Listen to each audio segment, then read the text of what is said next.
ನಮಸ್ಕಾರ. ನನ್ನ ಹೆಸರು ಶ್ವೇತಾ ಅಂತ ಹೇಳಿ. ನಾನು ಭಾಗ್ಯದಳ ಗುರುಕುಲದಲ್ಲಿ ಮೊನ್ನೆ ಶನಿವಾರ ನಡೆಸಿರುವಂತಹ ಲಕ್ಷ್ಮೀ ನಿತ್ಯ ಪೂಜೆ ಹೇಗೆ ಮಾಡುವುದು ಅನ್ನೋದು ಕಿರಣ್ ಯಾದವ್ ಅವರು ತುಂಬ ಚೆನ್ನಾಗಿ ನಡೆಸ್ಕೊಟ್ಟಿದ್ದಾರೆ. ಆನ್ಲೈನ್ ತರಗತಿಯಾಗಿದ್ರೂ ಅವರು ತುಂಬ ಚೆನ್ನಾಗಿ ಅದು ಕಲಶ ಸ್ಥಾಪನೆ ಆಗಿರ್ಬೋದು, ಅದು ಹೇಗೆ ಪ್ರತಿಯೊಂದು ಕಲಶದಲ್ಲಿ ಏನೇನು ಹಾಕಬೇಕು, ಏನು ಹಾಕಬಾರ್ದು, ಮತ್ತು ಅದು ಕಲಶ ಸ್ಥಾಪನೆ ಮಾಡಬೇಕಾದ್ರೆ ಅಷ್ಟಲಕ್ಷ್ಮಿ ಪದ್ಮ ದಳ ಚಿತ್ರವಾಗಿರ್ಬೋದು ಹೇಗೆ ಬಿಡಿಸಬೇಕು ಅನ್ನೋದಾಗಿರ್ಬೋದು, ಇಲ್ಲ ಪ್ರತಿಯೊಂದು ಸ್ಟೆಪ್ ನಾವು ಹೇಗೆ ಮಾಡಬೇಕು ಅನ್ನೋದಾಗಿರ್ಬೋದು.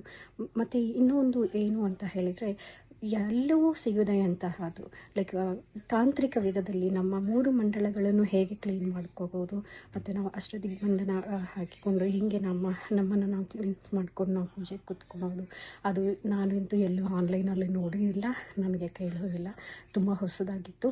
ನಾನು ಈ ಇನ್ಫಾರ್ಮೇಷನ್ ನನಗೆ ಎಷ್ಟೊಂದು ದಿವಸದಿಂದ ಲಕ್ಷ್ಮೀ ಪೂಜೆ ಮಾಡ್ತಾಯಿದ್ವಿ ಹೊರತಾಗಿ ಹೇಗೆ ಮಾಡೋದು ಅನ್ನೋದು ಅರ್ಥಪೂರ್ಣವಾಗಿ ಪ್ರತಿಯೊಂದನ್ನು ಹೇಳ್ಕೊಟ್ಟಿದ್ದೀರ.